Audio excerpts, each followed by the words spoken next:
ciencia y religión en guerra durante miles de años. Cada vez que se pone algo a prueba, la ciencia resulta tener la razón. A medida que la ciencia se perfecciona, Dios tiene menos cosas que hacer. Sin embargo, quizás hoy sea la fusión entre la fe y la tecnología lo que nos ha acercado como nunca antes a resolver el misterio más grande de la vida. Como soy creyente religioso, mi ciencia es una forma de develar el gran misterio de Dios.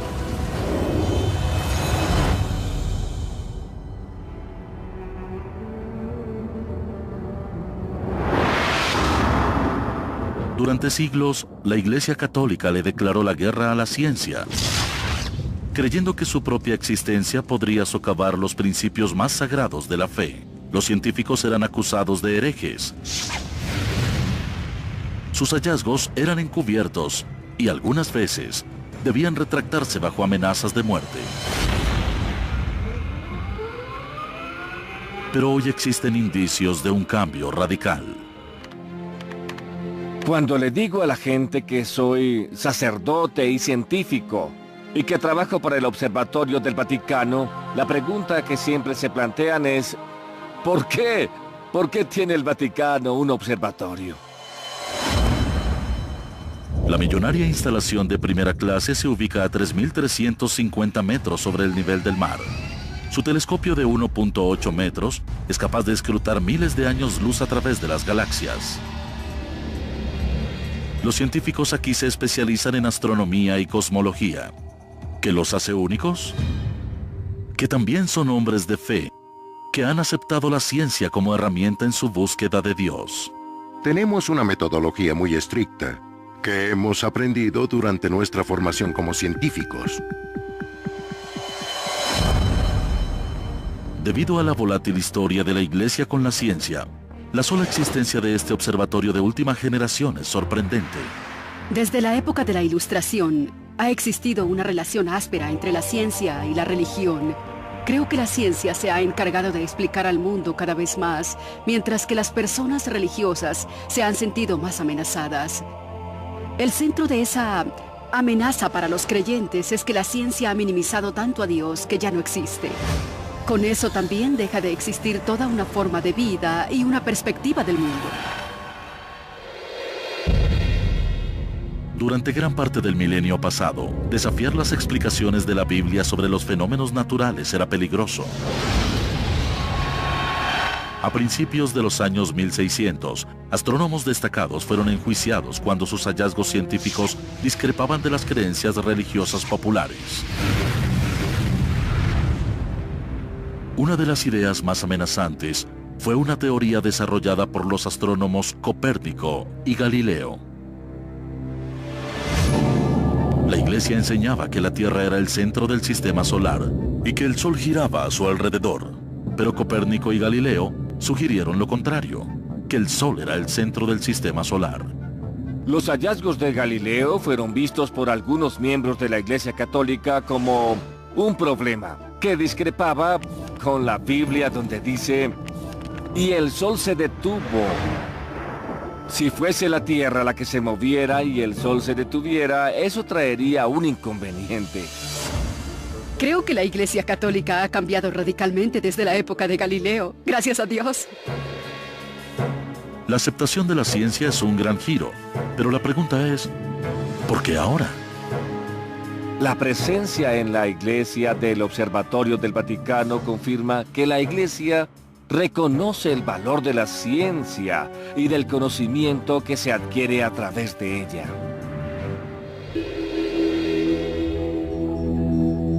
Mientras la mayoría de los científicos miran hacia las estrellas para buscar las respuestas a lo desconocido, estos hombres buscan algo más específico: pruebas de Dios. Esta búsqueda de pruebas de una mano divina que mueve el universo comienza desde el mismo momento de su creación. Ellos creen principalmente que explorando el universo hasta llegar al Big Bang, se preguntarán, ¿qué había antes del Big Bang? Si hubo una gran explosión, debía haber un autor. Todo el universo comenzó como un solo elemento que explotó. Eso produjo una energía que luego se transformó en materia. El Vaticano concuerda con la opinión científica general, que luego del Big Bang, la interacción de átomos de hidrógeno impulsados por la gravedad formaron las estrellas, galaxias y el universo como lo conocemos. Esto es una serie de eventos que comenzó con un caldo de partículas elementales, gas y polvo. Luego este gas y este polvo colisionaron para crear estrellas, planetas y después la vida. Salimos de este universo como lo hicieron las estrellas, las galaxias, las ranas y todo lo demás. Salimos de este universo en evolución. Esa es la mejor explicación científica para nuestro llegar a ser. ¿Todo esto ocurrió por casualidad o por necesidad? Mientras la religión sostiene la necesidad de un Dios para la creación de todas las cosas, la ciencia no lo cree. No vemos ningún obstáculo para imaginarnos el Big Bang como algo que sucedió. Desde la cosmología no hay ninguna razón para pensar que alguna influencia externa haya causado el Big Bang. Stephen Hawking dice que preguntar qué había antes del Big Bang es como preguntar cuál es el norte del Polo Norte. La pregunta es incoherente. Hace poco, Hawking desató la controversia al afirmar que, al existir una ley como la gravedad, el universo puede y se creará a sí mismo a partir de la nada. Stephen Hawking y otros proponen que para hablar del comienzo del universo no hizo falta Dios. Es algo absurdo. Este debate marca la línea divisoria entre la ciencia común y las ciencias de la fe.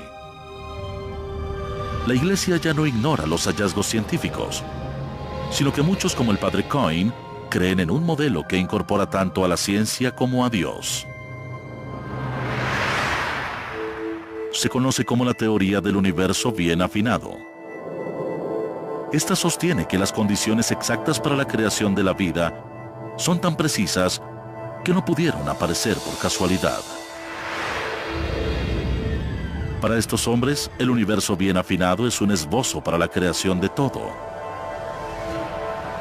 Y Dios es el arquitecto. Si cada una de esas constantes no tuvieran los valores que hemos estimado, digamos 1 en 1.000.000, no estaríamos aquí. Esa es la noción de un universo bien afinado en donde las cosas fueron calibradas, como en ricitos de oro. Es perfecto, ni muy frío ni muy caliente. Eso es el universo donde la gente es inteligente y se hace grandes preguntas. No se puede probar a Dios con eso, pero es muy sugestivo de que hay un creador. Si la teoría del universo afinado es correcta, entonces Dios creó todo el universo, pero le dejó los detalles a la naturaleza. Lo peor que se puede hacer es decir inmediatamente que Dios lo hizo. No todo está predeterminado. Él hizo un universo con una indeterminación en él, desde lo más pequeño hasta lo más grande. Y esta nueva filosofía puede que haya acercado a la Iglesia como nunca antes a demostrar a Dios. El Observatorio Vaticano es solo una parte de este cambio. Está equipado para aprovechar las nuevas tecnologías en una búsqueda perenne. Sin embargo, el espacio no es la única frontera de la exploración. Los arqueólogos y cazadores de reliquias también buscan pruebas tangibles de Dios sobre la Tierra. Su búsqueda comienza con la Biblia. Ha sido el centro del conflicto entre la ciencia y la fe desde el principio. Algunos expertos cuestionan el origen de muchos libros de la Biblia y los eventos que describen. Si observamos la Biblia como un documento literal, la ciencia entra en conflicto con eso. Pero los verdaderos creyentes la ven como la palabra de Dios de forma literal. Y ahora ellos usan la ciencia para tratar de demostrarlo. Si la investigación científica puede probar que algunos milagros de la Biblia en realidad sucedieron, muchos creen que también demuestra que Dios existe.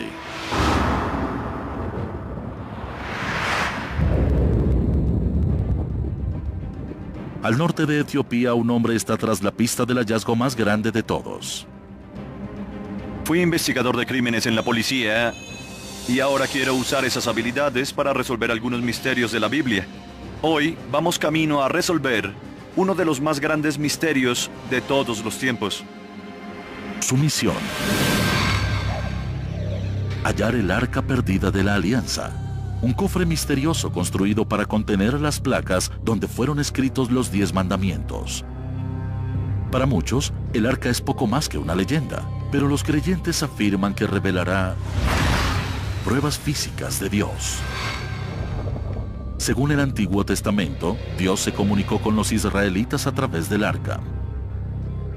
Se trata de un objeto que fue literalmente la señal y el sello de Dios de haber estado en la tierra. Fue la principal adoración de todo Israel y que desapareció de inmediato, en un parpadeo. No se supo nada más del arca y nadie sabe qué le ocurrió.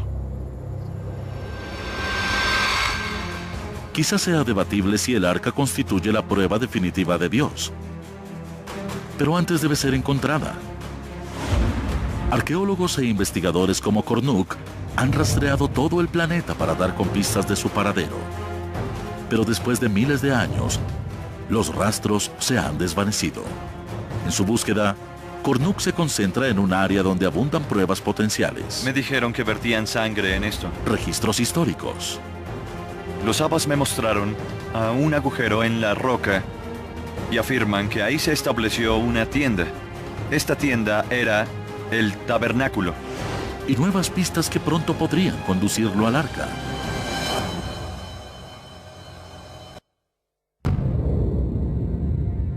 Durante siglos, el hombre ha mirado a los cielos.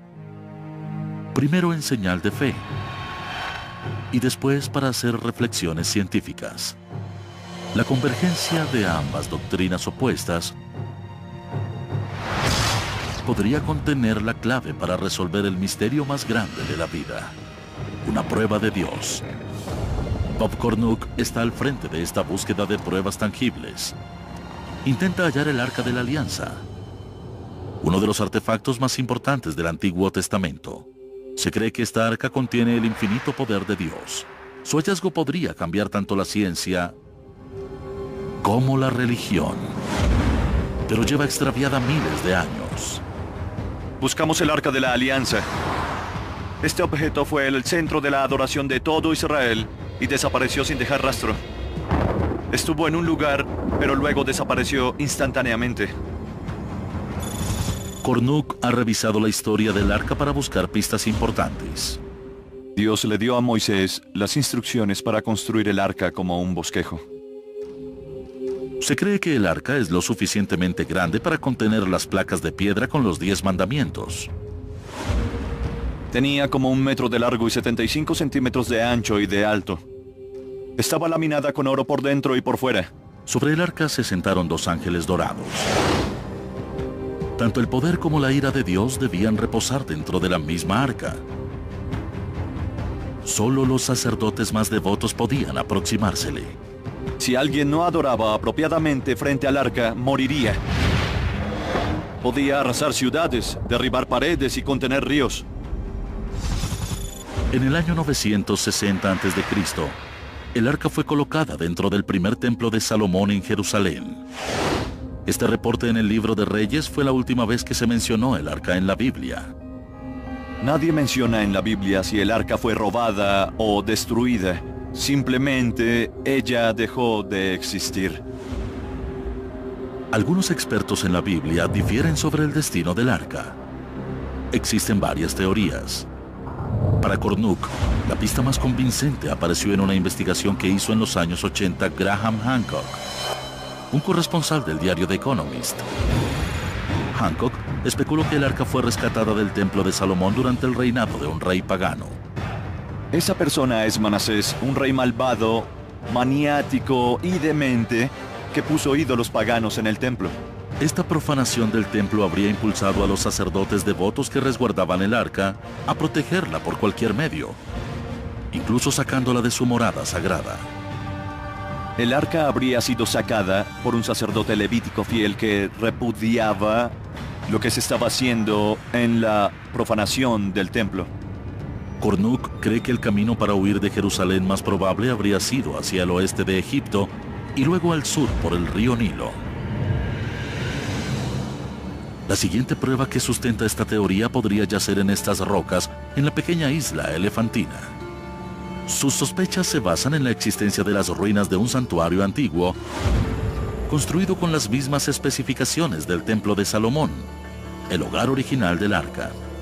Los lugareños creen que fue construido como un refugio temporal, pero el arca no estaría segura ahí durante mucho tiempo. Los arqueólogos afirman que hubo un gran conflicto en la isla Elefantina. Los historiadores describen una reyerta con sus vecinos egipcios que puso al arca en peligro.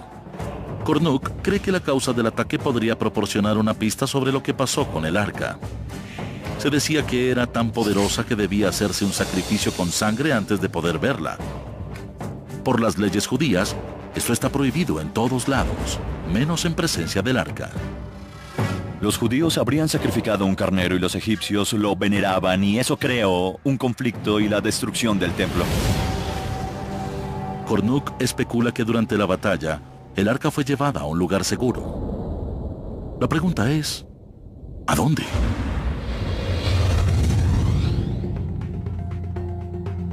A un continente de distancia de Etiopía.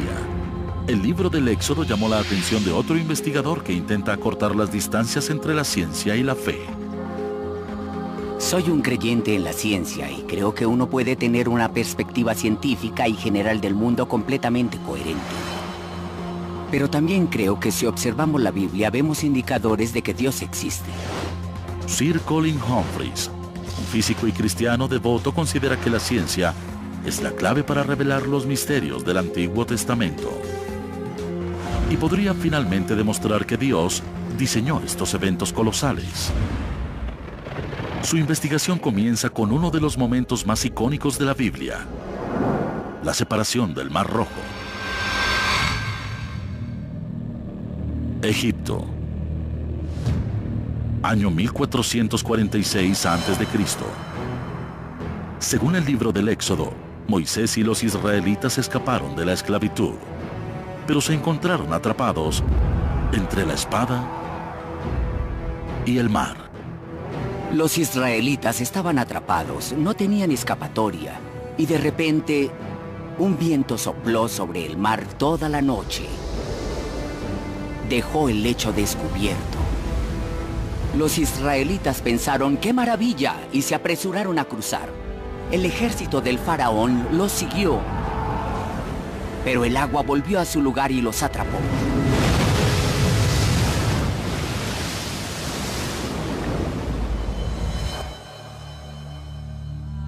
Para los creyentes, el pasaje de hace 3000 años demuestra a Dios en acción. Pero nuestro entendimiento moderno de la física y la dinámica de fluidos aumentan las dudas. El Mar Rojo es un cuerpo de agua enorme, más de 320 kilómetros en su punto más angosto, con una profundidad promedio de 490 metros. Entonces, ¿dónde pudieron cruzar con seguridad los israelitas? Las opiniones difieren sobre el posible lugar, pero muchos investigadores bíblicos apuntan al estrecho de Tirán, en la entrada del Golfo de Agaba, como el lugar que concuerda con la distancia y topografía descritas en la Biblia. Aquí, el golfo se reduce a un canal de 12 kilómetros. Un arrecife de coral a lo largo del lecho marino crea la sección menos profunda del Mar Rojo. Pero el arrecife yace a más de 10 metros de profundidad. Muy profundo como para cruzarlo a pie, como se describe en el libro del Éxodo. También está el problema de las tropas del faraón. En el Éxodo se cuenta que el ejército egipcio persigue a los israelitas que huyen. Si el reporte bíblico es verdadero, ¿cómo encontraron un destino diferente? Para los no creyentes, la improbabilidad de estos eventos demuestra que el Antiguo Testamento no es más que una historia.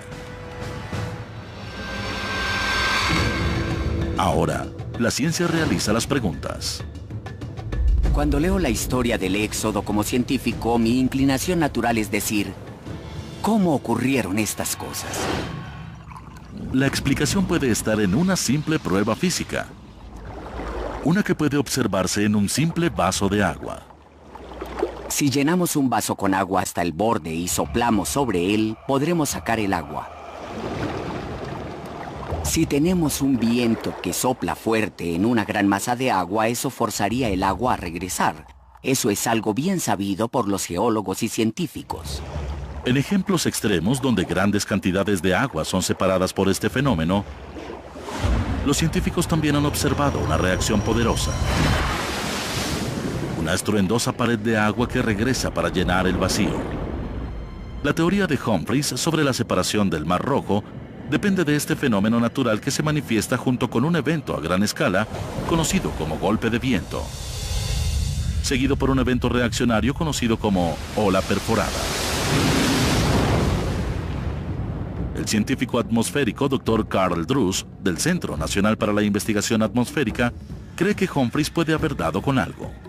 Un golpe de viento ocurre cuando un viento fuerte sopla por un periodo de tiempo sobre la superficie del agua. Gradualmente el agua se mueve en la dirección del viento y se aleja en la línea costera, lo que hace descender la superficie del océano.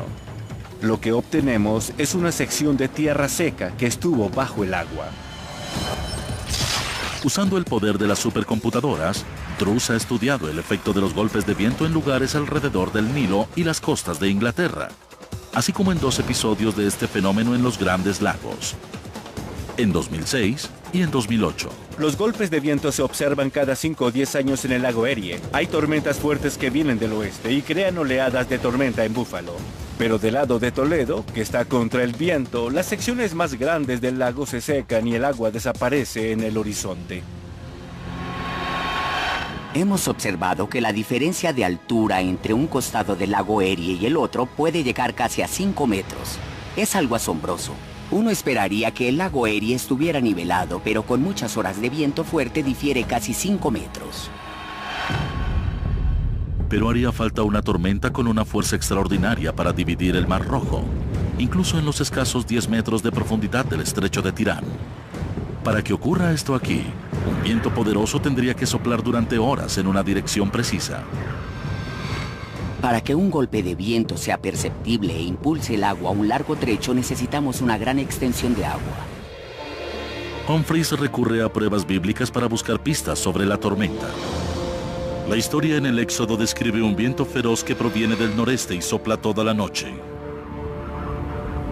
Él cree que si un viento fuerte soplara sobre el Golfo de Agaba durante varias horas, habría ocurrido un golpe de viento con la fuerza suficiente para mostrar el fondo del mar. El Golfo de Agaba tiene 180 kilómetros de largo, y si hacemos un cálculo con la fuerza del viento de un huracán, el agua retrocedería unos 730 metros o incluso el doble.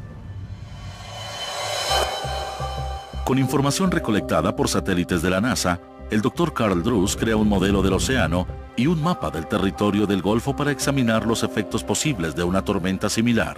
Uso mapas e información geológica y trayectorias de sedimento para reconstruir la configuración de los lagos y ríos que existían durante el periodo del Éxodo. Luego activo este modelo del océano con una supercomputadora y le aplico un viento digital que sopla a 100 kilómetros por hora. Sería difícil caminar con ese viento, pero es posible. Uno podría avanzar.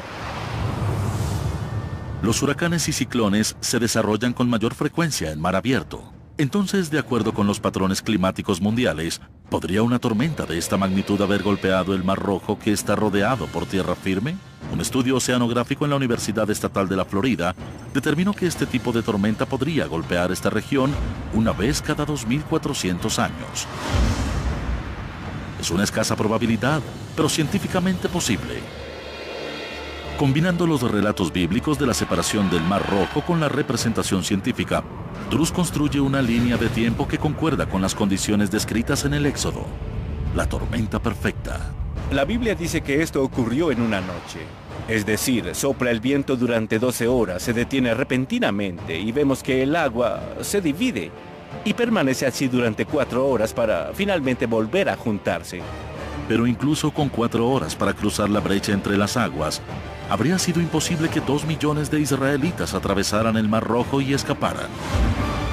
¿Acaso las pruebas científicas refutan el relato bíblico? Hablamos de mucha gente que atraviesa un espacio pequeño en solo 4 horas. Esa cantidad es increíblemente grande. Muchos creen que la historia del Éxodo fue inventada. Humphreys atribuye esta discrepancia a problemas de traducción del libro del Éxodo. En el hebreo antiguo, la misma palabra podría tener varios significados, y la palabra usada para 1000 en el libro del Éxodo es una palabra hebrea llamada Aleph, que también puede significar grupo o tropa. Sabemos por la literatura egipcia que una tropa del ejército egipcio estaba compuesta de solo 10 hombres, así que cuando se lleva esa traducción al relato y se calcula, no se obtiene 650.000 hombres sobre 20, sino 5.000 sobre 20. Si añadimos mujeres y niños, hablamos de unas 20.000 personas. Si el nuevo cálculo de Humphreys es preciso, reafirma el caso de que el milagro del Mar Rojo realmente ocurrió. Humphreys calcula que una aglomeración de este tamaño podría cruzar un lecho marino de 12 kilómetros en 4 horas. Luego todo encaja. Y si los cálculos, que eran lo más complicado, se simplifican de repente, resulta elegante decir que esta tiene que ser la solución correcta. El diseño avanzado computarizado también podría validar una última pieza del milagro del Mar Rojo. Al acortar el lapso de tiempo de cruce a 4 horas, la ciencia permite entender cómo los israelitas pudieron escapar a la libertad. Y también cómo los egipcios encontraron la muerte. En una de las mayores masacres descritas en la Biblia. Domingo por History. Desde la cosmología y la arqueología hasta la oceanografía, investigadores de varias disciplinas científicas han iniciado una búsqueda global para encontrar pruebas cuantificables de Dios. Sir Colin Humphreys y el Dr. Carl Drews buscan pruebas que demuestren que los eventos descritos en la Biblia realmente ocurrieron. Usando cálculos precisos y modelos computarizados, cada uno ha detallado un panorama para la tormenta perfecta que pudo haber causado la separación del Mar Rojo, como lo describe el libro del Éxodo. Según su teoría, un fenómeno llamado golpe de viento crea olas de gran duración y obliga al agua a retirarse lo suficiente como para que los israelitas pudieran abrirse camino a la libertad a través de una brecha entre las aguas. Pero el libro del Éxodo también describe la repentina destrucción del ejército del faraón mientras perseguía a los israelitas a través del lecho marino. Para explicar esto, Drews y Humphreys señalan la fuerza natural en oposición que puede seguir a casos extremos de golpes de viento. Una ola perforada. El término define el fenómeno en el que una marea regresa desplazando agua con tanta fuerza que forma una enorme ola de gran poder. Cuando el viento se detiene, esa agua regresa repentinamente y se originan estas paredes de agua turbulentas, colisionando y aplastando a cualquiera que estuviera en la brecha. Los cálculos de Drews revelan que un golpe de viento con la fuerza suficiente para separar el Mar Rojo habría desatado una ola rotatoria de magnitud devastadora.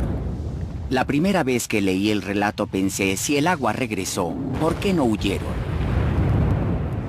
Lo que muestran las matemáticas es que si se tiene esta agua que ha sido separada por el golpe de viento y el viento se detiene, esa agua regresa como una ola de marea, no regresa gradualmente sino bruscamente. Y el libro del Éxodo dice que Moisés abrió sus manos sobre las aguas y el viento dejó de soplar.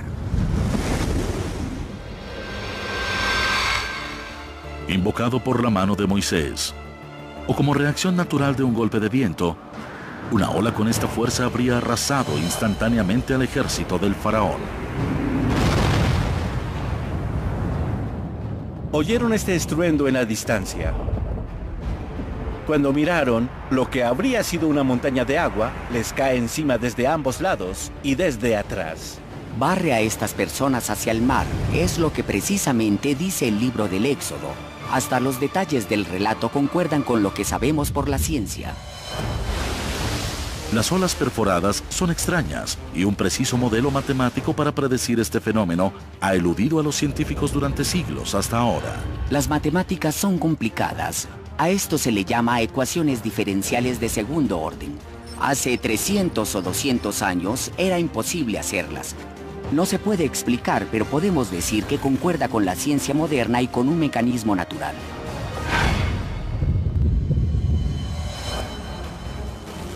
Solo con la llegada de computadoras poderosas se han hecho posibles las predicciones de la dinámica de fluidos de esta complejidad. La tecnología está abriendo una nueva frontera en la búsqueda de Dios. Pero mientras estos fenómenos tienen explicaciones científicas para los eventos descritos en el libro del Éxodo, eso por sí solo no demuestra a Dios. Podría ser que Moisés tuviera muchísima suerte. También que él haya sido un pronosticador del tiempo muy bueno. Podrían preguntarse por qué llamamos a esto un milagro. Y la razón es sincronización. Ellos habrían sido masacrados. Es un evento muy poco probable para que ocurriera esa noche, justo cuando se necesitaba. Si Moisés era tan afortunado, todos deberíamos apostar por él. Por eso creo que la sincronía demuestra la acción de la mano de Dios. Drus y Humphreys concuerdan en que la prueba de Dios no se encuentra en los eventos naturales de por sí, sino en el milagroso instante.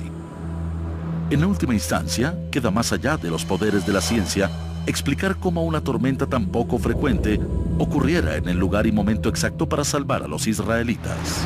Creo que la ciencia responde al cómo ocurrió esto, y la religión responde el por qué. Algunos creen que si se puede explicar un milagro, entonces ya no es un milagro. Yo no creo eso.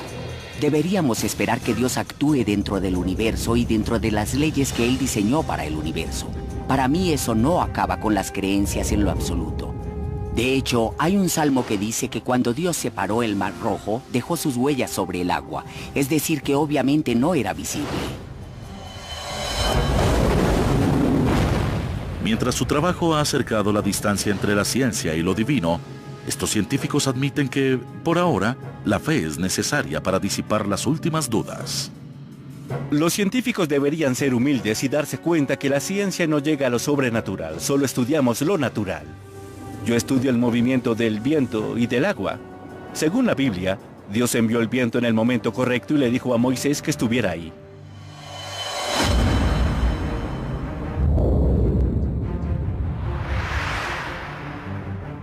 En su búsqueda para hallar el arca perdida de la alianza y la prueba de Dios que podría contener, Bob Cornuke ha seguido el rastro de las pistas hasta el norte de África. Si el arca fue perseguida desde la que fue su morada por 300 años en la isla Elefantina, Cornuke cree que la ruta más probable para protegerla habría sido siguiendo el río Nilo hasta Etiopía. Aquí es donde la búsqueda ha traído a Cornuke. Vamos a Gondar, un lugar donde viven judíos hasta la actualidad. Ellos afirman ser descendientes de las mismas personas que trajeron el Arca de la Alianza hasta Etiopía.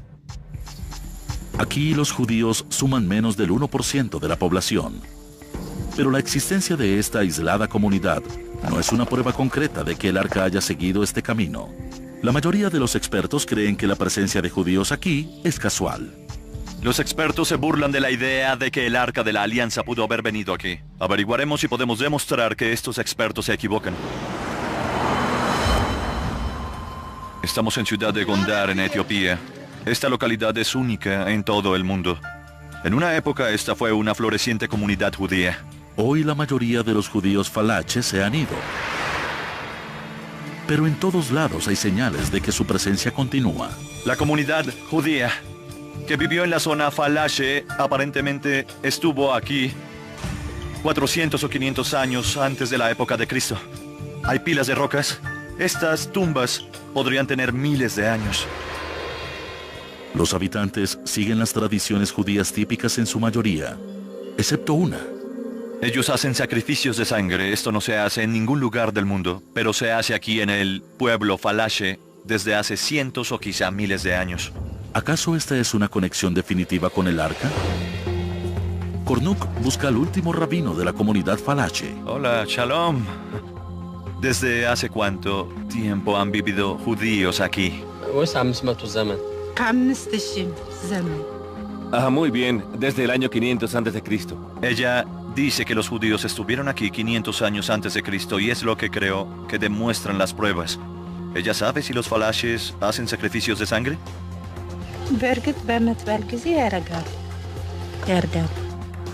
Así es, ellos hicieron sacrificios de sangre durante el tiempo que estuvieron aquí los judíos etíopes. El ritual de sangre apunta al arca. Pero las anécdotas no son pruebas, y Kornuk lo sabe. La razón por la que regresa hoy a Gondar es para buscar pruebas biológicas. Un vínculo genético entre esta aislada comunidad judía y la orden de los sacerdotes para proteger el Arca de la Alianza hace miles de años. ¿Nos permite tomar una muestra del interior de su boca? Estaría complacida de que le analizaran su ADN. Kornuk recolecta una base de datos del ADN de los habitantes judíos. Será una búsqueda única que aún no ha ofrecido resultados. Pero descubrir alguna conexión genética con los antiguos levíticos podría ser explosivo. Si demostramos una huella de ADN que los relacione con los eventos antiguos, sería algo realmente enorme para la teoría de que el arca fue traída a Etiopía. El rastreo genético moderno podría ser una herramienta importante para establecer un vínculo con el arca. Pero muy lejos de ahí, otro equipo de investigadores pudo haber hallado un vínculo con Dios incluso más directo, oculto en nuestro ADN. Pruebas científicas de Dios. Algunos buscan en el comienzo del universo, otros en los desiertos de África y el Medio Oriente. Pero una de las pruebas de Dios más asombrosas no está en un templo o santuario. ¿Y si estuviera en cada uno de nosotros?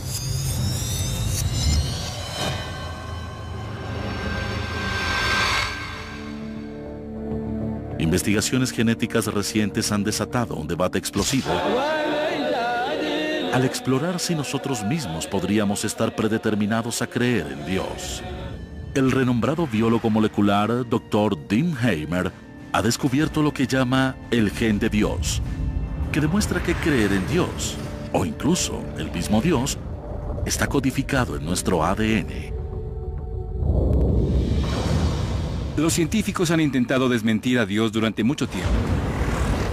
No han tenido éxito y no hay indicios de que lo logren en el futuro. Hay algo muy dentro de nuestro cerebro sobre la forma como la espiritualidad influye en nuestra conciencia.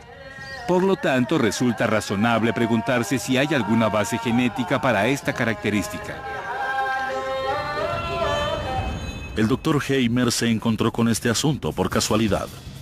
Había estudiado el papel de los genes en rasgos de la personalidad y en la orientación sexual que resultaron tener un componente biológico.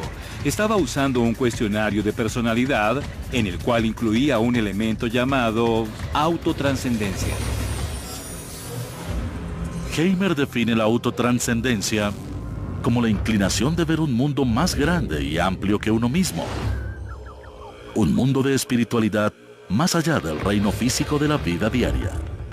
Puede mostrarse numéricamente que la verdadera religión de una persona, como el catolicismo o el protestantismo, es 100% medioambiental, pero la espiritualidad tiene pocos componentes medioambientales y muchos genéticos. Por ejemplo, la gente reza más que las veces que tiene relaciones sexuales. Hamer analizó el ADN de 2.000 personas de todas las religiones, así como de no creyentes. Seleccionamos un grupo de genes en la búsqueda de algo que se correlacionará considerablemente con un nivel de autotrascendencia. Después de varias pruebas, el equipo de Hamer identificó un tipo de gen en particular estrechamente relacionado a fuertes sensaciones de espiritualidad. Ese gen resultó llamarse BMAT2, que significa transportador vesicular de monoaminas. Para hacerlo más sencillo, a eso lo llamamos el gen de Dios. Creemos que tiene algo que ver con la habilidad o susceptibilidad de la gente para creer en conceptos como Dios. ¿Acaso esto prueba que Dios está establecido en nuestro código genético? Algo interesante sobre la espiritualidad es que en verdad es un rasgo independiente de la personalidad. Es diferente a la ansiedad o cualquier cosa que hayamos calculado. Tiene un componente emocional muy fuerte que hace que la gente crea en las cosas más alocadas o en las más importantes, dependiendo del punto de vista. Por eso existieron las cruzadas, por eso tuvimos todas esas grandes actividades de la iglesia, así como todas las lamentables. Heimer dice que el gen de Dios actúa como una droga, sumergiendo el cerebro humano en neurotransmisores llamados monoaminas, que regulan el humor y la percepción. El gen de Dios equilibra estas monoaminas cuando se transportan de célula en célula y afecta las respuestas individuales y emocionales. El BMAT2 existe en cada persona. Son como los genes del color del cabello, dependiendo exactamente del alelo del gen y de la combinación que tenemos. Eso determina si tu cabello es rubio o castaño, o si tienes una escala de autotrascendencia mayor o menor. Mientras más fuerte sea el alelo o la versión del gen BMAT2 que una persona tiene, mayor será la posibilidad de que sientan la presencia de Dios. Durante su investigación, el equipo de Heimer detectó otro fenómeno. Los efectos de una forma poderosa del gen de Dios puede a veces ser aumentada o replicada por drogas alucinógenas. Si observamos algunas drogas alucinógenas como la psilocibina o el LSD, vemos que son análogos de la serotonina. Parecen serotonina, pero engañan al cerebro. Creemos que ese tipo de alteraciones que ocurren en la conciencia con drogas como la psilocibina o el LSD son parecidas a lo que le ocurre a la persona durante una experiencia espiritual intensa. Bien sea Jesús atravesando el desierto o Buda sentado bajo su árbol, de repente todo parece ser un poco diferente. Según los hallazgos de Heimer, las reacciones químicas causadas por el gen de Dios pudieron haber sido responsables de algunos milagros descritos en la Biblia, como Moisés y la zarza ardiendo. Moisés estaba en un viaje, básicamente. Puede que haya estado en un viaje porque Dios le estaba hablando desde una zarza ardiendo, o quizás estaba en un viaje porque se comió un hongo venenoso con su sopa ese día. No hay manera de saberlo, pero lo que sí sé es que sus experiencias quizás involucraban cambios en los niveles de monoamina en su cerebro. No digo esto para comparar las experiencias religiosas con las drogas, sino que ambos hechos actúan en los mismos senderos del cerebro. Si se tiene la versión del gen de Dios que lo hace a uno más espiritual, es contar con una diminuta o muy pequeña porción de psilocibina para toda la vida.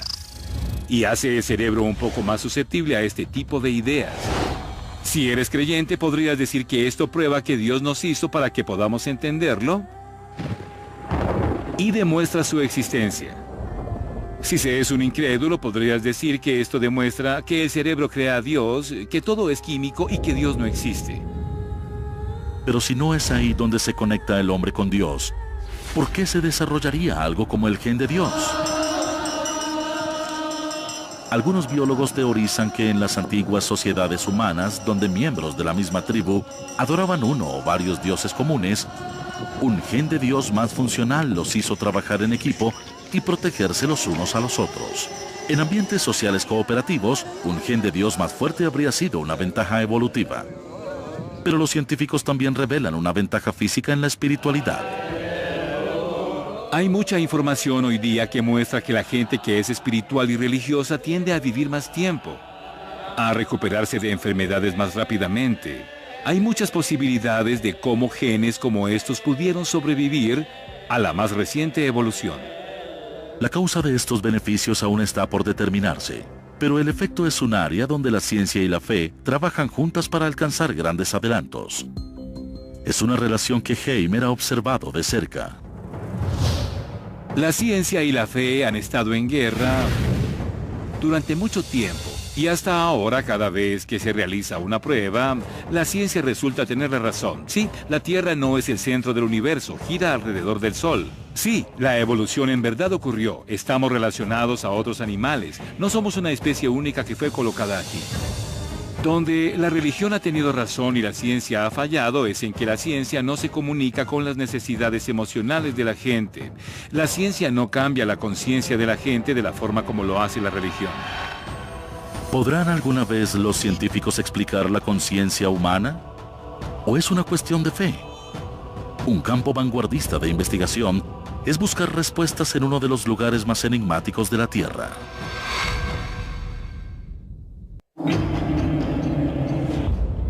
A través del tiempo, el hombre se ha esforzado por explicar su propia existencia. Y durante siglos, esta búsqueda ha conducido a una respuesta: Dios. Los avances científicos del último siglo han planteado preguntas sobre la existencia de un ser supremo. Pero ahora, la fe y la ciencia se juntan para tratar de responder la mayor de nuestras preguntas. ¿Existe Dios?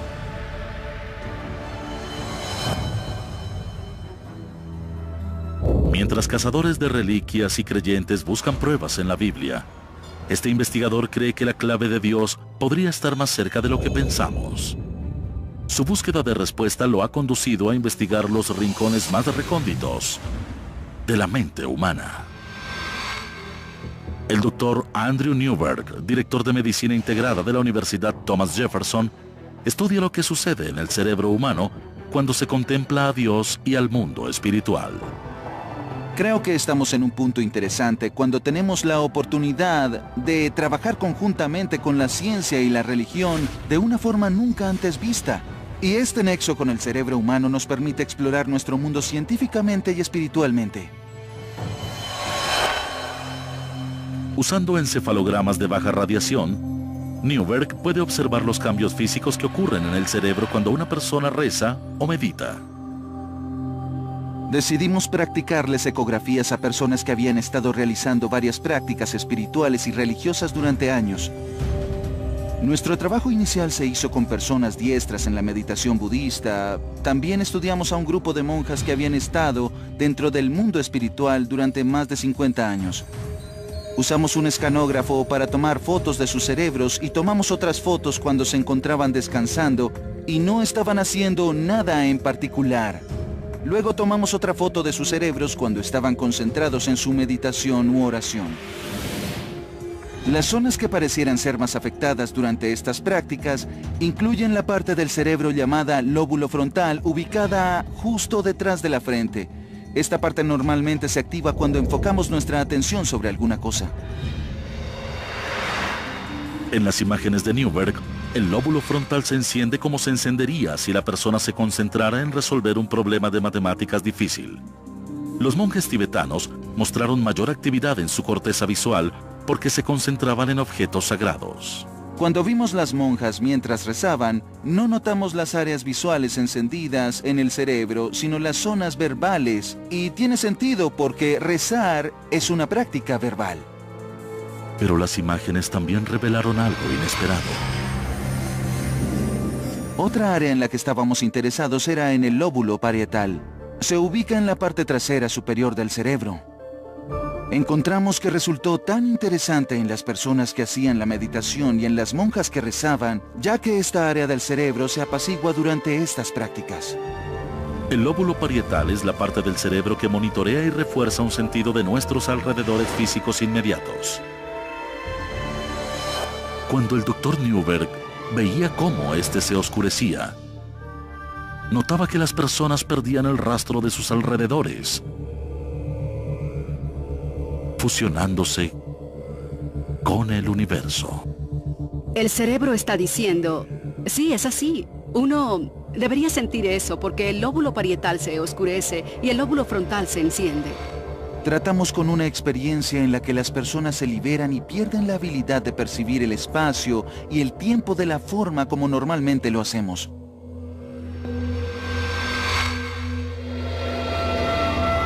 ¿Acaso el Dr. Newberg observaba pruebas de Dios?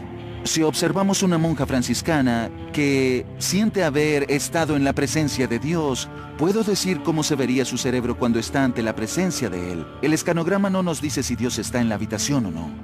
Lo que es particularmente importante en el contexto del programa es que en esas experiencias la gente dice, encontré a Dios, o encontró algo que conecta a todo el universo de una forma que cuando vemos nuestra realidad material, no podemos ver esa conexión general.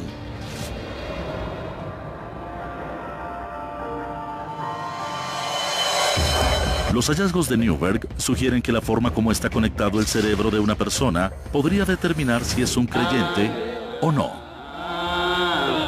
En pruebas con su escáner, se le pidió a los ateos que contemplaran a Dios. Cuando vemos el cerebro de los ateos, contemplando a Dios, lo que vemos es que en el lóbulo frontal hay un aumento de la actividad mayor al que vemos en las monjas franciscanas, quienes meditan y se concentran en Dios. Lo que pudimos concluir de este hallazgo es que un ateo en realidad no puede entender la idea. Se les pidió a las personas no religiosas con experiencia en meditación que se colocaran en un estado similar al trance.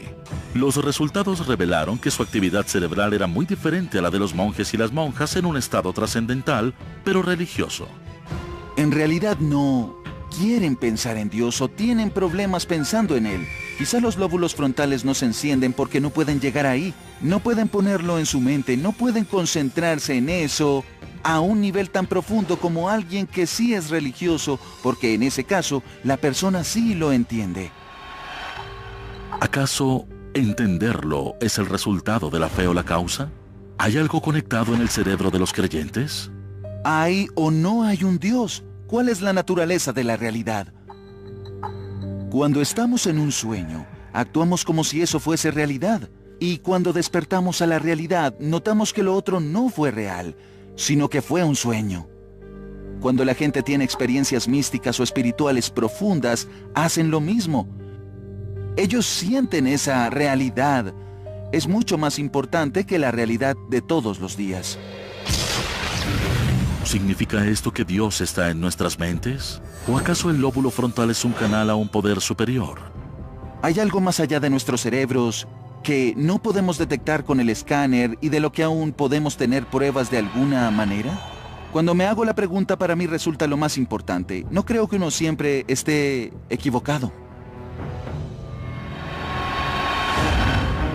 Mientras la búsqueda de pruebas del Todopoderoso continúa, otros buscan pruebas físicas de la presencia de Dios en la tierra.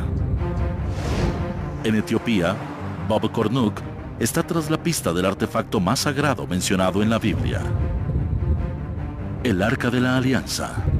El cofre dorado que según algunos contiene los 10 mandamientos y que ha estado perdido durante miles de años. Su recuperación y autenticación corroborarían amplias extensiones del Antiguo Testamento y quizás sea un cauce directo a Dios. Cornuke ha seguido el rastro de las pistas por el río Nilo hasta su fuente, el lago Tana. Cruzaremos el lago en un viaje en bote de 3 horas. Tormentas frecuentes y aguas infestadas de cocodrilos hacen que este pasaje sea traicionero. Si el arca fue traída aquí por sus protectores, las defensas naturales del lago Tana habrían disuadido a cualquiera de sus enemigos.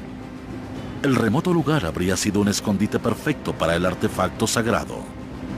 Este lago es muy grande y tiene islas muy interesantes. Podrían ser piezas de rompecabezas para resolver el misterio sobre el paradero del Arca de la Alianza y a dónde fue llevada. A casi 50 kilómetros de las costas se encuentra una isla prohibida. La pared de un acantilado de más de 12 metros de altura enmarca el perímetro, un obstáculo desalentador que podría haber protegido el arca de asaltantes y ladrones. Esa es la isla Tanakirkos. Pueden ver que parece un fuerte. ¿Cómo alguien podría escalar esa pared si quisiera buscar el arca y llevársela? Tanakirkos está habitada por monjes muy cautelosos con los forasteros. Ellos poseen una serie de artefactos extraños que podrían probar que el arca fue escondida en esta isla durante 800 años. Algunos de estos tesoros nunca han sido vistos por extraños. Determinado a tener acceso a los artefactos, Cornuke ha visitado antes la isla, tratando de ganar la confianza de los monjes. Hola, él es Abba Gabriel, un buen amigo mío. Él es considerado un hombre santo y es venerado por miles de personas. Veremos su aldea y veremos artefactos que podrían estar relacionados de manera única con la verdadera Arca de la Alianza. Las reliquias están aseguradas en un búnker cerrado. Estamos frente a la puerta tras la que hay tesoros caseros, coronas de reyes y artículos que fueron traídos aquí desde Jerusalén con el Arca de la Alianza. La presencia de Dios está literalmente en estos objetos. Se dice que estos delicados objetos son artefactos del ritual de sangre que se hacía en presencia del arca como una ofrenda a Dios. A Cornuc se le permite examinar una reliquia importante, el Gomer, un recipiente antiguo que dicen solía contener la sangre del animal sacrificado. Me dijeron que colocaban sangre en esto, la removían para que no se coagulara y se rociaba sobre la gente a quien se le otorgaba el perdón. También la rociaban sobre el Arca de la Alianza.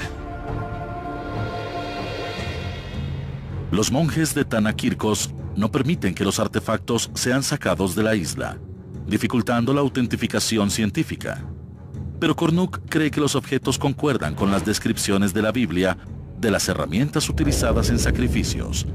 Aunque no son pruebas concluyentes, le dan solidez al caso de que el arca siguió este camino.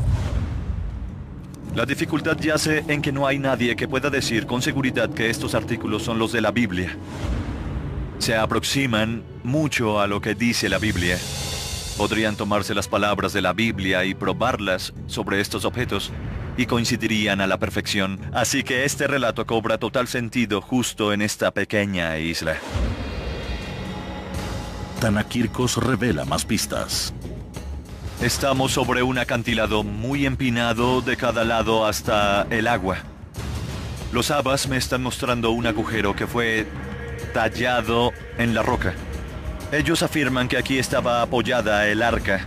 Había 4 agujeros para sostener una tienda, y esta tienda era el tabernáculo, el mismo que trajeron a través del desierto.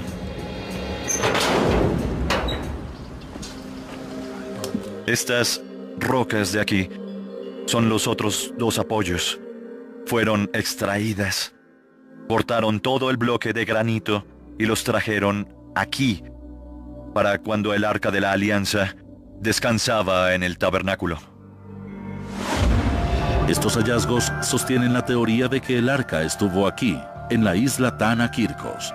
Pero mientras Cornuc busca pruebas de Dios, muchos creyentes recurren a un poder más alto, ayudados por un objetivo más urgente: una cura para el cáncer. Donde la medicina ha fallado, estos curadores por fe en Texas podrían traer la salvación. ¿Son estos asombrosos resultados prueba del poder de la oración? ¿O son un placebo?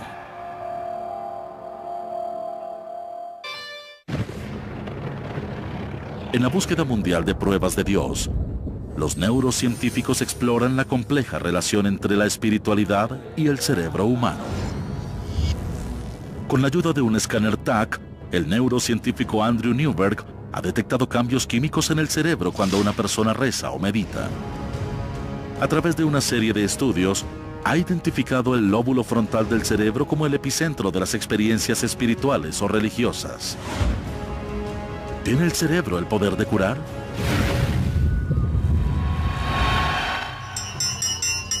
Desde los primeros días de la historia humana, el hombre ha creído en los poderes curativos de la oración.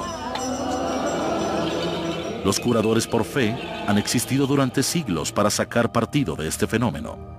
Mientras muchos dudan de estas prácticas, los resultados obtenidos por algunos curadores aumentan las preguntas sobre si algo milagroso ha ocurrido realmente.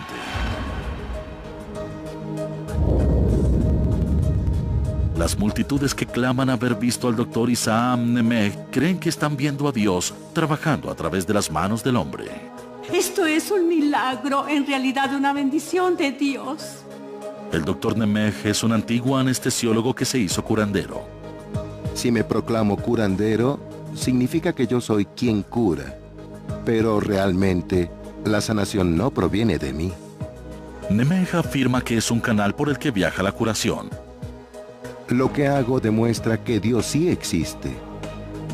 Nemeh dice que las miles de curaciones que ha conseguido durante años son la prueba de que la ciencia y la fe trabajan en conjunto. No podemos separar a Dios de la ciencia. Cuando tratamos a la gente, ellos no tienen que saber que estoy rezando. Muchos de sus pacientes han agotado las opciones que ofrece la medicina tradicional. Yo tengo cáncer de ovario. Ya perdí las esperanzas sobre las medicinas. Me han operado 3 veces. Por eso espero un milagro. Rezo por un milagro. Mientras el pronóstico suena sombrío, la historia de algunos de los antiguos pacientes del Dr. Nemeg parecen ofrecer esperanza. Conozcamos a Kathy Kwak, su diagnóstico: cáncer de pulmón. Nunca olvidaré el momento en el que el Dr. Nemeg rezaba sobre mi hombro y luego en el área del pecho, y de repente mis pulmones se expandieron por primera vez en mi vida y pude inhalar el aire fresco que no había podido poner en mis pulmones. Así que seguí respirando profundamente y mis pulmones seguían extendiéndose. No podía creerlo. Ella se presentó con el estado mental correcto. Por eso experimentó la curación rápidamente. Una semana después de visitar al Dr. Nemeg, las pruebas revelaron un hecho sorprendente. El tumor se había ido. El oncólogo de Kathy no pudo ofrecer una explicación médica. Dijo: nunca les digo esto a mis pacientes. Kathy desapareció. Desapareció por completo. Kathy, fuiste bendecida por un milagro. No permitas que alguien diga otra cosa. Aparentemente, Kathy experimentó un milagro. ¿Pero fue este sorprendente fenómeno un ejemplo de la misericordia de Dios? ¿O el efecto placebo que indujo al cerebro a sanar el cuerpo por sí mismo? Cuando la gente se sumerge en estados espirituales y rituales profundos, su cuerpo y su cerebro cambian. Quizá lo hacen de la forma como funciona su sistema inmunológico, que cambia la forma como el cuerpo y el cerebro reaccionan a ciertas cosas. Muchos científicos creen que el efecto placebo es falso, pero en realidad describe la forma poderosa como trabaja nuestro cerebro y puede cambiar la forma como actúa el cuerpo. Aún está más allá del poder de la ciencia saber si la curación de Kathy fue provocada por la gracia de Dios o la gracia de su gen de Dios. Pero antes de saber si los resultados dramáticos de la sanación son pruebas de Dios o simplemente pruebas del poder del placebo, la búsqueda de pruebas científicas de un poder superior continúa.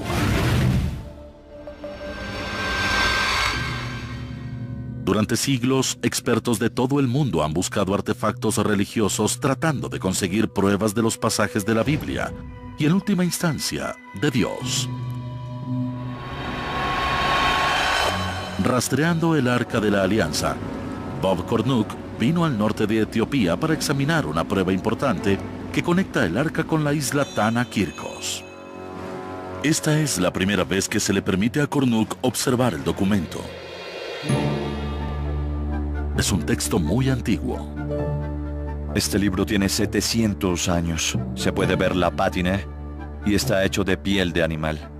El libro presenta una imagen sorprendente que podría confirmar la teoría de Cornuck de que el Arca de la Alianza viajó en esta dirección. Cuando observaba el libro, hallé esta imagen única. Vemos a María y a Jesús viniendo a la isla Tana Kirkos.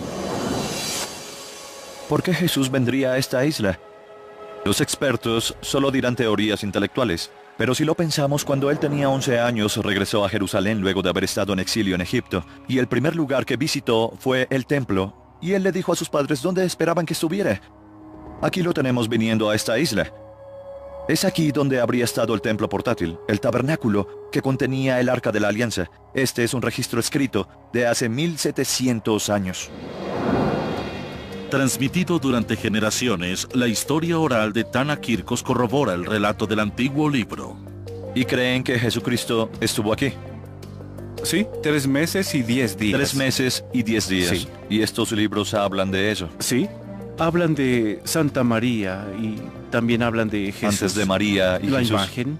En la imagen. Y la historia. Y la historia. Sí, así es. Esta imagen antigua podría ser un gran descubrimiento. Si Jesús viajó a esta isla remota, podría ser la señal de que algo vitalmente importante se quedó aquí. A medida que Cornuck se acerca cada vez más al arca, otros investigadores continúan su búsqueda de pruebas de Dios dentro del cerebro humano. Durante los últimos 50 años, los científicos se han unido en una de las búsquedas más importantes de la humanidad, la búsqueda de pruebas de Dios. Los cosmólogos buscan pistas en los orígenes del universo y el Big Bang. Usando los avances de la tecnología, los neurocientíficos buscan en las profundidades del cerebro humano. Han comenzado a explorar cómo nuestra relación con Dios puede ser determinada por la química de nuestro cerebro. En 1962, un estudiante graduado de Harvard intentó realizar un desafiante proceso para estudiar si las sustancias introducidas al cerebro alteran nuestra percepción de Dios. Se le conoció como el experimento Marshall. La meta del estudio era determinar si un alucinógeno introducido en el cerebro de un sujeto de prueba devoto podría crear la sensación de estar en presencia directa con Dios. Lo que se hizo en la Universidad de Harvard con los estudios de Timothy Leary y antes de la prohibición de las drogas psicodélicas era tomar un grupo de estudiantes creyentes en el camino de la espiritualidad. Él los dividió en dos grupos. A un grupo le dio psilocibina, un alucinógeno muy poderoso. La psilocibina provoca alucinaciones alterando la cantidad de serotonina liberada en el lóbulo frontal, el centro de control emocional del cerebro, que también se activa durante la meditación y la oración. Al otro grupo le dio una droga controlada que los haría sentir euforia, pero sin alucinaciones. Luego todos fueron a una misa de Viernes Santo en la capilla y escucharon un sermón dado por un ministro muy conocido en la capilla de Harvard. Las personas que tomaron el placebo dijeron que la misa era como cualquier otra. Pero muchos de los que recibieron el alucinógeno describieron una experiencia de autotrascendencia durante la misa, una sensación de estar conectados directamente con Dios. Semanas después de esa experiencia, él les pidió describir sus vivencias y resultó que las personas que consumieron peyote recordaron esto como una experiencia muy importante y transformadora que les cambió la vida, mientras que los que consumieron drogas controladas presenciaron un sermón más. Para los que tomaron psilocibina, el impacto del experimento fue duradero. En otro estudio 20 años después, muchos de los sujetos percibieron la prueba como una experiencia profunda que les cambió la vida. Algunos reportaron haberse sentido conectados directamente con Dios. Los hallazgos del experimento Marshall refuerzan los resultados de las imágenes del cerebro llevados a cabo en el laboratorio del Dr. Newberg. Ambos estudios relacionan al lóbulo frontal con nuestra percepción de Dios e indican que nuestra experiencia espiritual puede intensificarse por la oración ferviente, meditación e incluso con drogas psicoactivas. ¿Acaso estas experiencias intensas nos crean la ilusión de estar conectados a un poder superior? ¿O activan una parte del cerebro diseñada para ser un canal entre el hombre y Dios? Estudios posteriores del lóbulo frontal podrían ser la clave para probar a Dios. A medio mundo de distancia, Bob Cornuke busca la prueba máxima de Dios sobre la tierra, el Arca de la Alianza. La búsqueda le ha dado un rastro que lo condujo por el Nilo a los asentamientos judíos cerca de Gondar hasta el lago Tana. Ahora, siguiendo las pistas halladas en Tana Kirkos y en una antigua leyenda etíope, Cornuke llega a un pequeño pueblo al norte de Etiopía.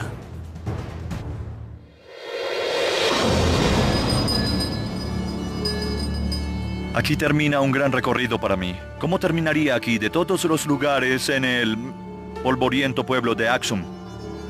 Aksum no siempre fue un pueblo de granjeros. Hace 1500 años fue la vibrante ciudad capital del imperio aksumita. Una nación que dominaba el comercio al norte de África con un poder que rivalizaba al de Roma. Los reyes de Aksum exhibían espléndidas riquezas y coleccionaban tesoros de todo el mundo antiguo. En el siglo IV después de Cristo, se dice que el gobernante de Aksum capturó el más grande de los tesoros del mundo cristiano. Esana fue a la isla Tanakirkos, tomó el arca y la trajo hasta aquí, hasta este mismo lugar. Sobre las ruinas de una gran iglesia construida por Esana, Cornuke observa la prueba que está bajo sus pies. Rocas con dialecto etíope del siglo IV, llamado Wes, que dan detalles del robo del arca y su llegada triunfante a este lugar. Estamos caminando sobre los cimientos de la iglesia más antigua del África Negra. Justo aquí, Ezana en el siglo IV trajo el Arca de la Alianza. Los monjes me dijeron que esto de aquí son restos de los pisos, una pequeña parte de donde estaba lo más sagrado de aquí. Aquí estuvo el Arca de la Alianza durante varios siglos. Las pruebas arqueológicas revelan que esto fue alguna vez una gran iglesia estilo basílica, una estructura diseñada para contener el artefacto sagrado. Se puede ver que una vez esta iglesia tuvo motivos preciosos por estos tallados de aquí. No eran solo bloques de piedra, no se trató de una simple iglesia. A esto se le llama pila bautismal.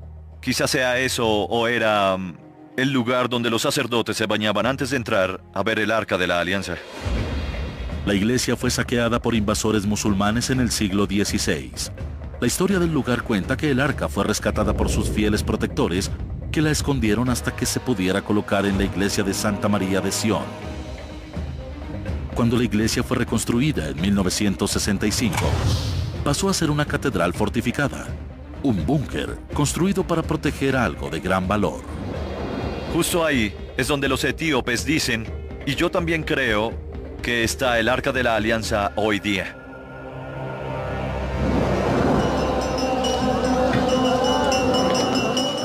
La gente de Aksum cree que el Arca y los 10 mandamientos reposan en una catacumba muy bien asegurada. Un escuadrón de adoradores dedicados es la primera línea de defensa. Son voluntarios armados con rifles de asalto que vigilan día y noche este complejo. Él dice que durante 6 años ha sido guardián de esta iglesia. La seguridad de este complejo es muy estricta. Incluso si un intruso llegara a superar a los guardias armados, hay otro sistema de seguridad dentro de la iglesia. No es solo un gran edificio con lo más sagrado al fondo. En realidad es una secuencia de pasillos que atraviesan el lugar. Es como un laberinto. Se dice que los corredores son de concreto y muy estrechos, con ángulos agudos, imposibles de maniobrar cargando un objeto grande como el Arca de la Alianza. Pero la mayor de las protecciones del Arca puede ser su propia reputación. Los etíopes creen que es muy poderosa. Creen que si alguien se pone en presencia de este objeto sin motivos puros, encontrará la muerte. Será quemado vivo. Ellos creen que esta arca tiene poderes que ninguno de nosotros podríamos imaginar. Se dice que hace menos de una década, 3 monjes se escabulleron hacia la cámara y se detuvieron frente al arca. Un hombre murió en el lugar, otro 2 semanas después. Yo vine hasta aquí apenas oí que un hombre había muerto y me reuní con su familia, fui a la tumba y la vi.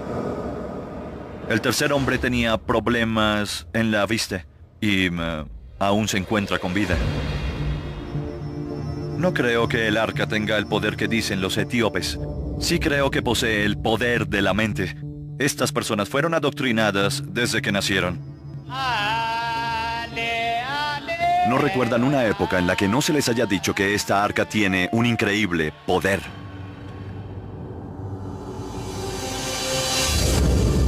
Solo un ser humano sobre la Tierra tiene permitido estar en presencia del arca regularmente. ¿Es este hombre la clave para revelar el poder de Dios sobre la Tierra? Mientras estuviste esperando, ellos recorrieron miles de caminos, decenas de garajes y dieron cientos de apretones de mano. Vuelven con más hallazgos y más tesoros por... Desde la química del cerebro humano hasta la exploración de sistemas estelares lejanos, la ciencia está descubriendo nuevas evidencias en la búsqueda mundial de pruebas de Dios. Equipados con las últimas técnicas de análisis científico, investigadores y arqueólogos de todo el mundo buscan el artefacto más codiciado de la Biblia, el Arca de la Alianza. De ser descubierta, podría ser prueba del mismo Dios. Para Bob Cornuck, la búsqueda de su vida lo condujo a una iglesia en la rural Etiopía. Él cree que tras estas puertas podría estar el hallazgo arqueológico más importante de la historia, el Arca Perdida de la Alianza. Se cree que este clérigo enclaustrado es la única persona sobre la Tierra autorizada a estar en presencia del arca. Es conocido como el guardián. El guardián es el cuidador del arca. No tiene permitido salir. Vive toda su vida atrapado detrás de esos muros. Si el arca no estuviera ahí, ¿por qué estarían todos estos guardianes durante cientos y miles de años como prisioneros? El guardián casi nunca habla con extraños. Pero ahora y después de una larga negociación con los ancianos de Axum, Cornuc ha obtenido una presentación. Aquí, el guardián habla con Cornuc a través de una puerta en la parte trasera del complejo. ¿Está bien de salud para ir a adorar el arca? ¿Se siente bien? Él está diciendo, yo solo rezo. ¿Reza? Sí, él reza. Luego de algunos minutos, el guardián regresa a su lugar. Bob Cornuc está a pocos metros de lo que podría ser la morada del arca. Pero hoy no podrá acercarse más. Me reuní con el guardián, le di la mano y lo miré a los ojos. Son los mismos ojos que posiblemente se han posado sobre el arca de la Alianza. Cornuc espera que su nuevo acceso al guardián y su continua relación con los ancianos de Axum algún día rinda frutos. La oportunidad de ver el arca. El arca de la Alianza es la gema, la joya de toda la arqueología. Si alguien viniera a mí ahora y me dijera, Bob, anda detrás de esa cortina para que veas el arca de la Alianza, lo haría. Iría de un salto. Se trataría del hallazgo arqueológico más grande de la historia.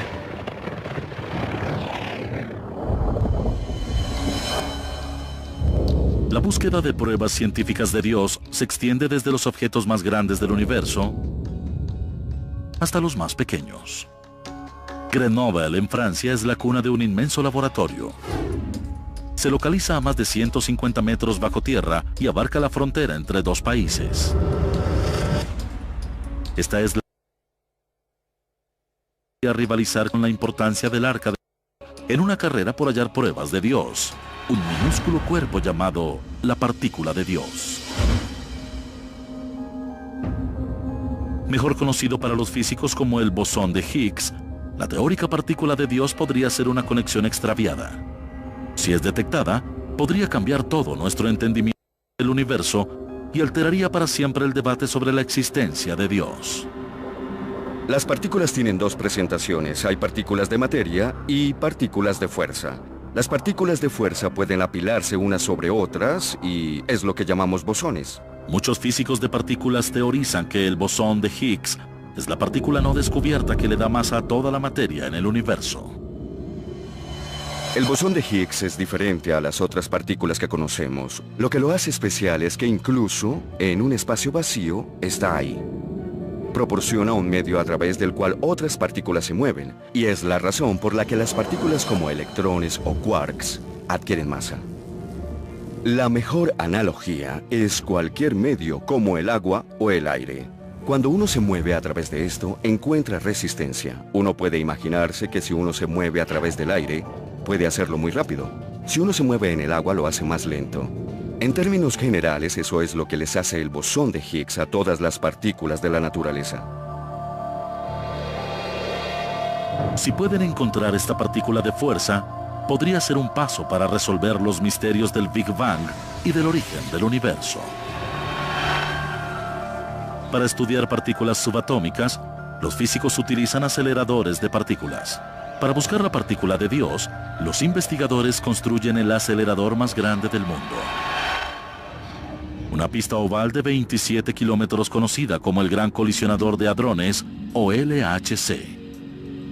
Los instrumentos que tenemos en el colisionador son las máquinas más complicadas y precisas construidas por el ser humano.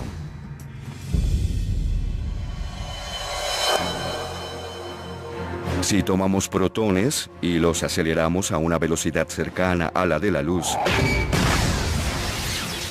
hasta el punto donde no importa la velocidad sino la energía, estas partículas tienen más de 1000 veces la energía que el protón tendría en estado estacionario. Con la energía que producen acelerando en dirección opuesta, Dos rayos de protones están puestos en trayectoria de colisión. Cuando chocan, el impacto resultante hace explotar a cada uno en una cascada de partículas, incluso más pequeñas, incluyendo varios tipos de bosones. Las colisiones entre los protones son tan energéticas que se obtiene una gran explosión de partículas diferentes. Los mismos protones tienen quarks y gluones dentro. Así que lo que sucede es que uno de los quarks o uno de los gluones de un protón impacta contra una de las partículas constitutivas del otro protón y crea una gran lluvia. La maquinaria dentro del LHC puede detectar y medir la mayoría de las partículas liberadas en estas colisiones. Si los científicos pueden hallar estas escurridizas partículas, sería decisivo. Su descubrimiento podría conducir a algo llamado la teoría del todo, que podría explicar el mismo momento de la creación. Si retrocedemos la película o en el tiempo, una teoría del todo nos ayudaría a explicar el Big Bang y a entender lo que pasó en ese momento. Los investigadores alrededor del mundo amplían las fronteras de nuestro conocimiento científico, abriendo una nueva frontera en la gran búsqueda de la humanidad: hallar pruebas de Dios. Esa búsqueda ha conducido a los físicos a construir la maquinaria más grande en la historia de la humanidad: el Gran Colisionador de Hadrones. El LHC separa rayos de partículas subatómicas a niveles de energía aproximados a esos ocurridos a momentos después del Big Bang. Estas colisiones les permiten a los científicos investigar las partículas de materia y energía más pequeñas. Como Einstein dijo que E es igual a mc al cuadrado, la energía es proporcional a la masa. Si se quieren partículas más pesadas, se necesita más energía, lo que significa que hay que construir máquinas cada vez más grandes. La meta es hallar el evasivo bosón de Higgs, mejor conocido como la partícula de Dios. Su descubrimiento podría probar el modelo estándar de física, una teoría que resume nuestro conocimiento de mecánica cuántica, electromagnetismo y física de partículas. Hallar el bosón de Higgs sería un triunfo de la imaginación humana. Es el último ingrediente del modelo estándar de física de partículas, la última pieza del rompecabezas. Pero el modelo estándar por sí solo no puede darnos un entendimiento completo de la naturaleza. El modelo estándar no toma en cuenta la gravedad que sabemos que existe. No solo buscamos el bosón de Higgs con el LHC. Buscamos todo tipo de cosas. Algo que los físicos quisieran encontrar es la teoría del todo.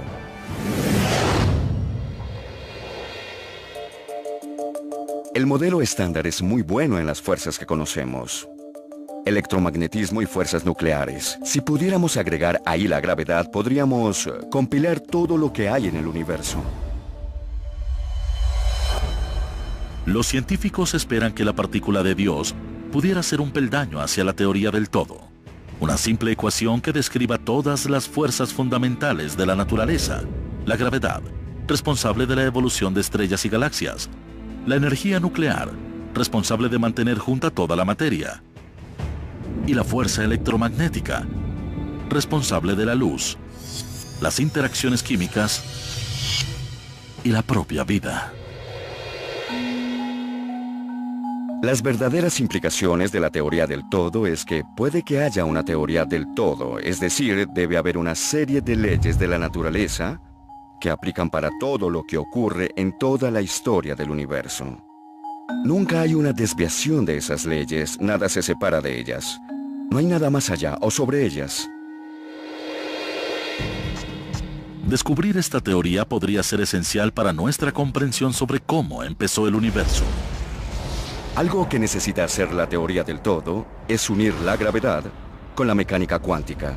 Es lo que hace falta para entender el Big Bang. Este fue el momento en el que había partículas alrededor. Por eso la mecánica cuántica es importante, pero el universo se estaba expandiendo a gran escala. Así que la gravedad era importante. La teoría del todo nos ayudaría a entender lo que pasó en ese momento. Si una teoría del todo podría ayudar a entender la creación del universo, ¿también podría explicar a su creador? Si hubiese una teoría del todo, si alguien supiera todas las leyes de la física, uno fácilmente se preguntaría, ¿eso es todo? ¿Acaso sería una buena explicación decir que esta es la teoría del todo porque alguna inteligencia superior lo hizo así? Para algunos, la respuesta es no. Con la teoría del todo, la ciencia reemplazaría a Dios como respuesta a cualquier pregunta sobre el universo. Pero para otros, la teoría del todo es por sí misma una prueba de Dios, su bosquejo para un universo bien afinado.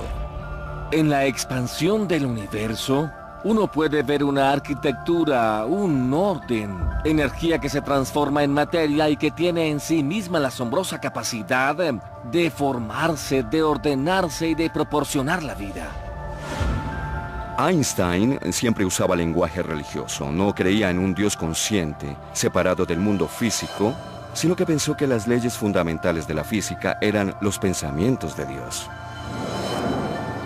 Los investigadores en el LHC han realizado muchas pruebas, pero hasta ahora no han tenido éxito en sus intentos de detectar la partícula de Dios. Pero con o sin ella, la búsqueda de pruebas de Dios continuará desde las partículas más pequeñas hasta los confines más alejados del universo.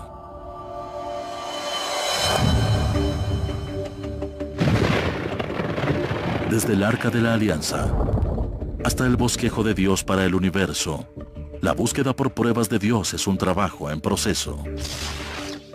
¿Puede la ciencia probar a Dios? Ahora no. Pero creo que la única forma en que probaremos a Dios o no es solo a través de perspectivas religiosas y espirituales, sino también a través de una perspectiva científica empírica. Pero la investigación en sí, la búsqueda de una prueba cuantificable de un creador, es una faceta definitoria de la experiencia humana. Si Dios existe, es la pregunta más importante de la vida, porque eso cambiaría la forma como vivimos. Luego buscaríamos pruebas de esto. ¿Es este el lugar donde la ciencia finalmente encontrará las pruebas de Dios? ¿O es este el próximo gran paso de nuestra comprensión de una fuerza superior? Si existe una, podría venir en cualquier momento y de cualquier lado. Pero aunque la ciencia se esfuerce en demostrar que Dios existe o no, algunos preguntarán, ¿cuánto queremos saber en verdad? El Dios de las distancias, el Dios que explica lo inexplicable, se ha vuelto cada vez más y más pequeño. ¿Qué escogemos creer? ¿Que este mundo material es lo único que hay? ¿Y la ciencia puede explicar todo? Bien. Es un dilema que confronta incluso hasta al científico más pragmático. No creo que la ciencia por sí misma nos dé propósito y significado. No nos dice qué es correcto y qué es incorrecto. Pero si uno quiere saber eso, es importante basar esa discusión en el mundo real. Si el mundo real no tiene a Dios en él, entonces el propósito y el significado deben provenir de otro lugar. A medida que la búsqueda de Dios avanza, inspira a expertos y a científicos que ven su trabajo acortando la distancia que separa la fe del hecho. Si todas las personas vieran el mundo como científicos, es como si todos viéramos el mundo a través de un telescopio. Pero si también lo vemos a través de la fe, es como contar con otro ojo. Se puede abarcar mejor el universo y tendríamos una visión más tridimensional del mundo.